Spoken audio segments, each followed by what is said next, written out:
শান্ত হওয়ার জন্য অনুরোধ করছি, বসুন।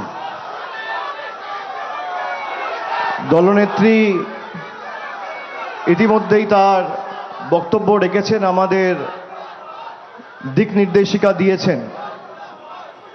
তার বক্তব্যের পরে বক্তব্য রাখার ধৃষ্টতা আমার নেই এবং এটা শোভনীয়ও নয়, কিন্তু যেহেতু উনি বলেছেন আমাকে দু চার কথা বলার জন্য,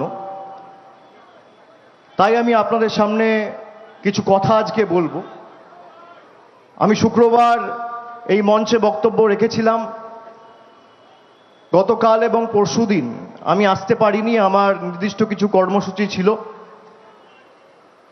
আজকে প্রায় আমাদের চতুর্থ দিন এই ধর্ণা, অবস্থান, বিক্ষোভ মমতা বন্দ্যোপাধ্যায়ের নেতৃত্বে চতুর্থ দিনে পড়েছে। আপনারা সবাই দেখেছেন গতকাল কলকাতায় মুখ্য নির্বাচনী আধিকারিক তিনি নিজে উপস্থিত হয়েছেন। আমি অনেক রাতে আমাকে একজন সাংবাদিক একটা ভিডিও পাঠালো যে উনি কলকাতা বিমানবন্দরে নেমে হাত নাড়ছে। একটা লোক, তার এতটুকু অপরাধ বোধ বা বিবেক বোধ বলে কিছু নেই, যার তুগলকি সিদ্ধান্ত এবং অপকর্ম, অনাচার এবং অত্যাচারের কারণে প্রায় 200 জন বঙ্গবাসী মারা গেছেন, আত্মঘাতী হয়েছেন। মানুষের কাছে হাত জোড় করে ক্ষমা না চেয়ে তিনি সাংবাদিকদের উদ্দেশ্যে হাত নাড়ছেন, যেন বিশ্ব জয় করে ফিরেছেন। আমি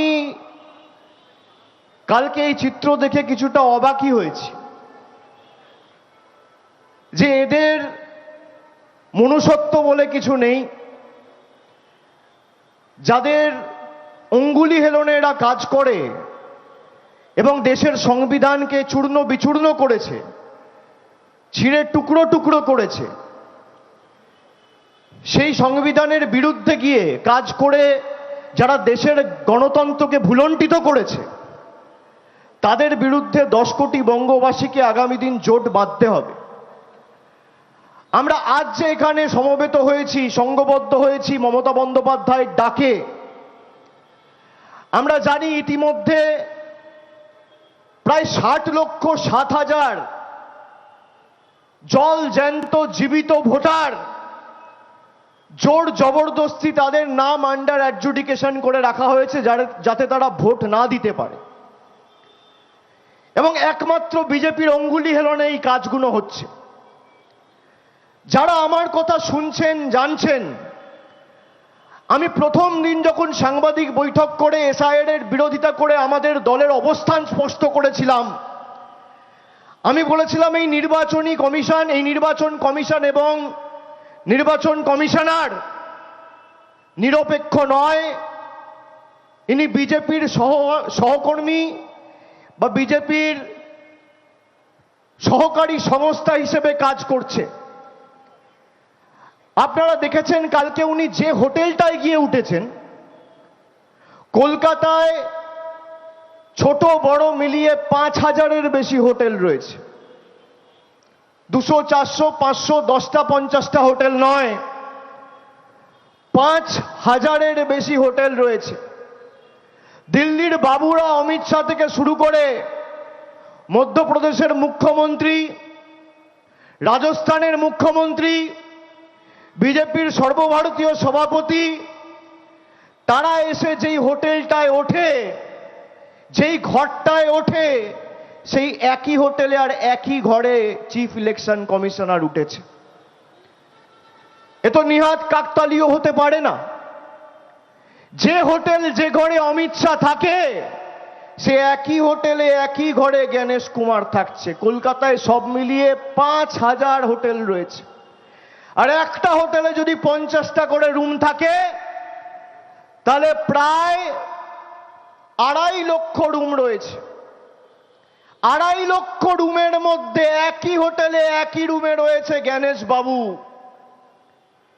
যাদের অঙ্গুলি হেলনে এরা বাঙালির উপর অত্যাচার করেছে ধারাবাহিকভাবে, আগামী লড়াই এদের শূন্য করার লড়াই।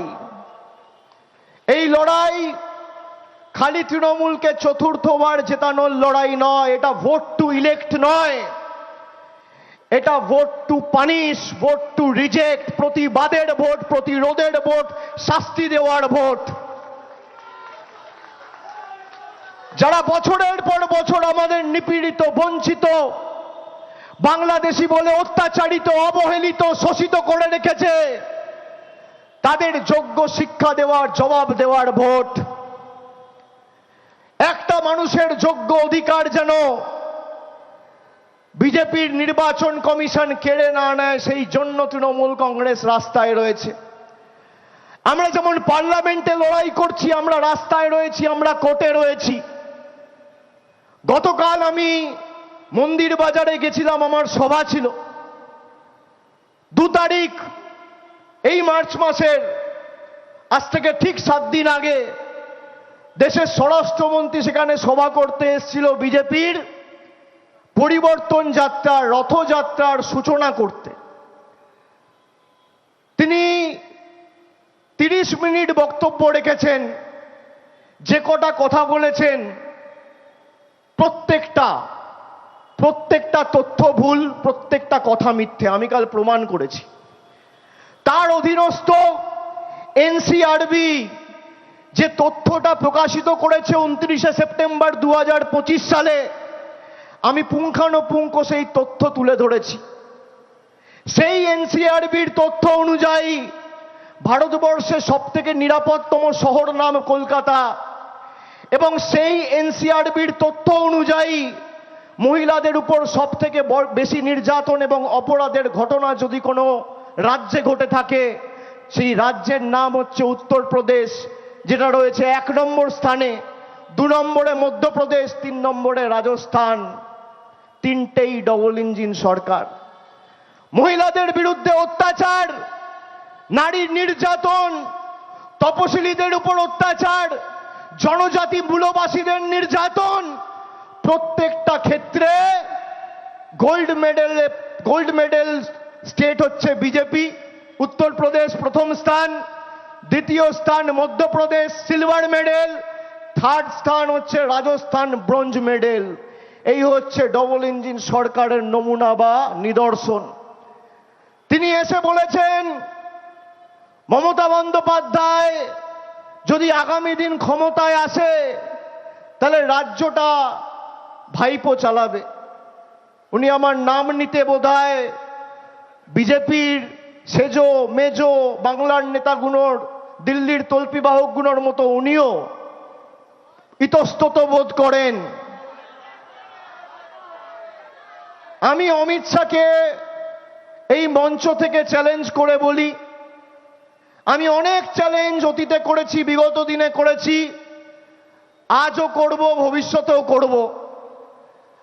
আপনাদের কোনোদিন ক্ষমতা হয়নি একটা চ্যালেঞ্জ গ্রহণ করে তার যোগ্য উত্তর বা প্রকৃত জবাব দিতে। আপনি বলেছেন তৃণমূল পরিবার কেন্দ্রিক দল। আমি বলি কেন্দ্র সরকার আপনার, পার্লামেন্টে মেজরিটি আপনার ক্ষমতা থাকলে পার্লামেন্ট চলছে, সেশন চলছে, আগামীকাল পার্লামেন্ট চলবে, পরশু পার্লামেন্ট রয়েছে, তার পরের দিন রয়েছে, তারপরের দিন রয়েছে। একটা বিল নিয়ে আসুন, যেই বিলে স্পষ্টত লেখা থাকবে এক পরিবার থেকে একজন রাজনীতি করতে পারবে। আমি সেই বিলে ভোট দিয়ে রাজনীতি ছাড়বো। আপনার চ্যালেঞ্জ থাকলে, আপনার ক্ষমতা থাকলে আপনি চ্যালেঞ্জ গ্রহণ করুন। আপনার ক্ষমতা থাকলে চ্যালেঞ্জ গ্রহণ করুন। উনি বলছেন ভাইপো সরকার চালাবে। আমার অগ্নি পরীক্ষা আমি দিয়েছি মাননীয় স্বরাষ্ট্রমন্ত্রী মমতা বন্দ্যোপাধ্যায়। 2014 সালের দলের ওয়ার্কিং কমিটি আমাকে দক্ষিণ কলকাতার মতো মসৃণ আসন দেয়নি। সোমেন মিত্র কংগ্রেসে চলে গেছিল বলে ডায়মন্ড হারবারে পাঠিয়েছিলেন। আমি প্রথমবার 71,000 ভোট দ্বিতীয়বার 2019 সালে 3,22,000 ভোট, আর তৃতীয়বার নগ্নি পরীক্ষা দিয়ে 7,11,000 ভোট নিয়ে মানুষের আশীর্বাদে জিতেছি। আপনার ছেলে কোন অগ্নি পরীক্ষা দিয়ে বিসিসিআই এর সেক্রেটারি আর আইসিসি চেয়ারম্যান হয়েছে মানুষকে একটু বুঝিয়ে বলুন তো। জয় শাহ কোন অগ্নি পরীক্ষা দিয়েছে? মাঠে নামালে ব্যাটটা ধরতে পারবে? ক্রিকেটের ক জানে না, সি জানে না, সে ইন্টারন্যাশনাল ক্রিকেট কাউন্সিলের প্রেসিডেন্ট। কি অগ্নি পরীক্ষা দিয়েছেন আপনি? আপনি বলেছেন, একাধিক নাম নিয়েছেন, বলেছেন তৃণমূলের অনেক নেতা জেলে ছিল। মমতা ব্যানার্জি যদি সত্যি সৎ হয় আর স্বচ্ছ রাজনীতিতে বিশ্বাস করেন, তাহলে মমতাদি বলুক এদের কাউকে টিকিট দেবে না। আমি আপনার এই চ্যালেঞ্জ অ্যাকসেপ্ট করছি। তার কারণ কি দাঁড়ান, আগে হাততালি দেবেন না, শুনুন। যে কথাটা বলছে, অমিত শাহ নিজে 3 মাস জেলে ছিল, সবরমতী জেলে। আপনি নিজে 100 দিনের উপর জেল কাস্টাডিতে কাটিয়েছেন অমিত বাবু। আপনি আপনার পদত্যাগ পত্রটা যেদিনকে জমা দেবেন 24 ঘন্টার মধ্যে, আমরাও কথা দিচ্ছি, আমরাও প্রমাণ করে দেবো যে আপনি যে কথাগুলো বলেছেন আমরাও বাস্তবায়িত করতে পারি। আপনি করবেন, আর অন্য কেউ যদি মানুষের দরবারে জনপ্রতিনিধিদের লড়াই করতে পাঠায়, তাহলে সে দোষী আর আপনি সৎ। আপনি করলে চমৎকার আর আমি করলে বলৎকার। আপনি করলে রামলীলা আর আমি করলে ক্যারেক্টার ঢিলা। আপনি করলে ভালো আর আমি করলে কালো। এই দ্বিচারিতা তো চলবে না। আপনাকে দুটো চ্যালেঞ্জ আজকে এই মঞ্চ থেকে করে গেলাম। আপনার তল্পিবাহক ওয়েস্টিন হোটেলে রয়েছে, সে নিশ্চয়ই আপনার কাছে খবর পৌঁছে দেবে বা সংবাদ মাধ্যমে আপনি দেখে নেবেন। আপনি যদি সত্যি স্বচ্ছ এবং সৎ রাজনীতিবিদ হন, আগে নিজের ইস্তফাপত্রটা পাঠাবেন। যদি কেউ জেলে যাওয়ার দায়ে রাজনীতি করতে না পারে, সব থেকে আগে রাজনীতি থেকে সন্ন্যাস নেওয়া উচিত দেশের স্বরাষ্ট্রমন্ত্রীর।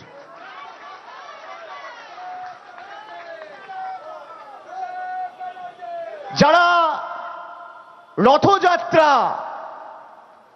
পরিবর্তন যাত্রা, কত কি নাম, সেই গাড়িতে খালি চালক আর উপরে 3-4 জন হাত নাড়ছে, আর কেউ নেই। একটা লোক যদি জামাটা উল্টো আর প্যান্টটা উল্টো পরে রাস্তায় দাঁড়ায়, তাকে দেখার জন্য বেশি মানুষের কৌতূহল বা আগ্রহ হবে।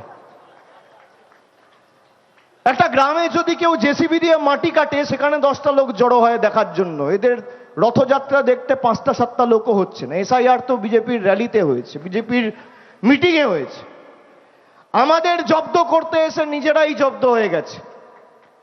তৃণমূল কংগ্রেস আর বাংলার মানুষ অন্য ধাতুতে তৈরি। যত কাটবেন ঘাসফুলের দল তত বাড়বে, কেটে শেষ করতে পারবেন না।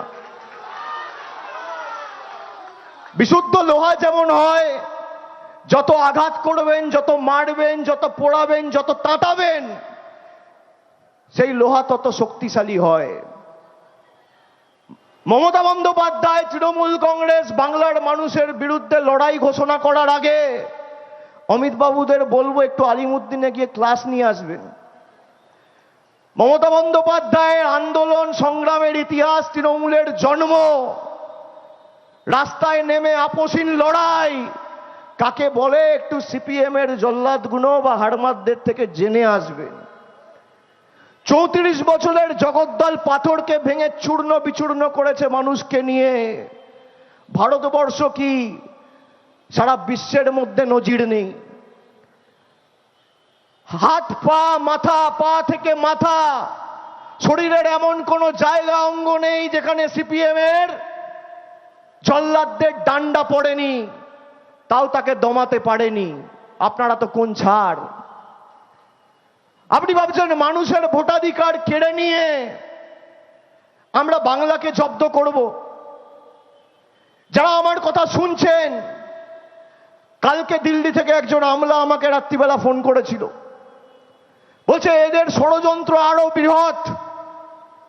গরিব মানুষের ব্যাংকে অ্যাকাউন্টে যে টাকা আছে সেই টাকাগুলো এই বিজেপির নেতারা আত্মসাৎ করবে, কেন্দ্রীয় সরকার আপনার অ্যাকাউন্ট ফ্রিজ করবে। পরবর্তীকালে যদি আপনার ভোটার তালিকা থেকে নাম বাদ যায়, ব্যাংক অ্যাকাউন্ট আপনি আপডেট করতে গেলে বলবেন কেওয়াইসি জমা করো, ভোটার কার্ড দাও, তখন ভোটার কার্ড না দিতে পারলে মোদিবাবু অ্যাকাউন্ট ফ্রিজ করে টাকাটা নিজের নামে নিয়ে নেবে। এই হচ্ছে এদের অভিসন্ধি।